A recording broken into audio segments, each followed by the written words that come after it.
Mutraf sözü ərəb dilində tərəfə feilindən yaranmışdır. Tərəfə feilinin mənası bolluq, lüks, rahatlıq və zövq içində yaşamaqdır.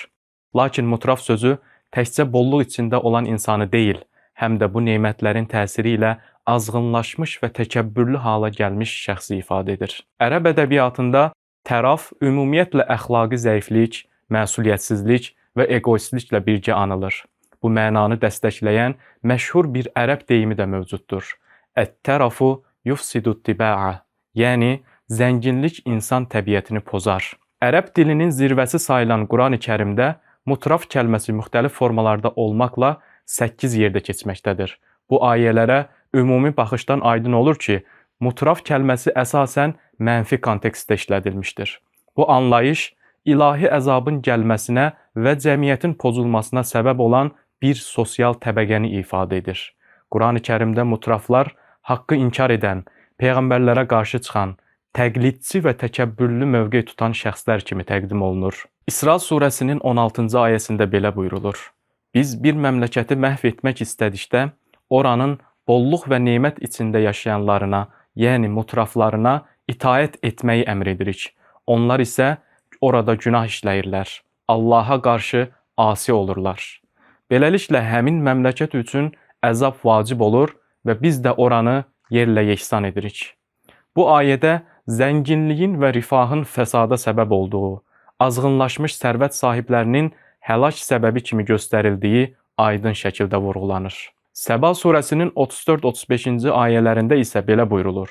Biz hansı bir məmləkətə xəbərdarlıq edən bir peyğəmbər göndərmişiksə, oranın cah-cəlal içində yaşayanları, yəni mutrafları dedilər.